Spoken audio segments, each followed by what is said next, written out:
time to get back to Stuart Little!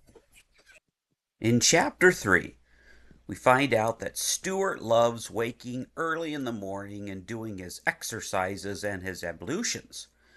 There is a string on the light pole chain, and he has a doll-sized toothbrush, soap, and a comb. It's hard for him to turn on the faucet.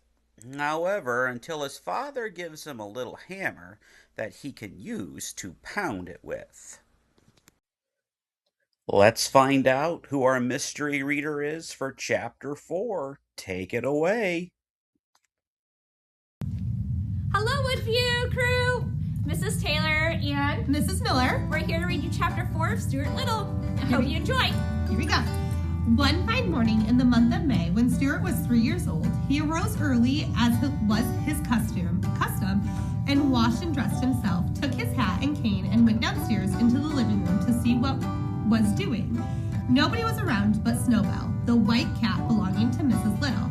Snowbell was another early riser, and this morning he was lying on the rug in the middle of the room thinking about the days when he was just a kitten. "Good morning," said Stuart.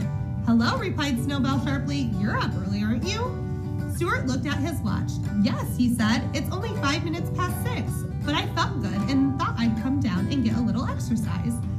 "I should think you'd get all the exercise you want up there in the bathroom, banging around, waking all the rest of us up, trying to get that water started so you can brush your teeth." Your teeth aren't really big enough to brush anyway. Want to see a good set? Look at mine! Snowbell opened his mouth and showed 2 rows of gleaming white teeth, sharp as needles. "Very nice," said Stuart, "but mine are all right too, even though they're small. As an exercise, I take all that I can get. I bet my stomach muscles are firmer than yours." "I bet they're not," said the cat. "I bet they are," said Stuart. "They're like iron bands." "I bet they're not," said the cat. Stuart glanced around the room to see what he could do to prove to Snowbell what good stomach muscles he had. He spied the drawn window shade on the east window, with its shade, cord, and ring, like a trapeze, and it gave him an idea.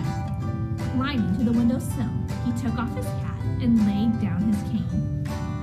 "You can't do this," said the cat, and he ran and jumped onto the ring the way acrobats do in a circus, meaning to pull himself up.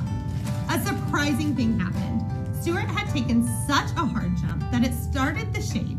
With a loud snap, the shade flew up and clear to the top of the window, dragging Stuart along with it and rolling him up inside so that he couldn't budge. "Holy mackerel," said Snowbell, who was almost as surprised as Stuart. "I guess that will teach him to show off his muscles." "Help! Let me out!" cried Stuart, who was frightened and bruised inside and rolled up shade and who could hardly breathe. But his voice was so weak that nobody heard. Snowbell just chuckled. He was not fond of Stuart, and did not bother him at all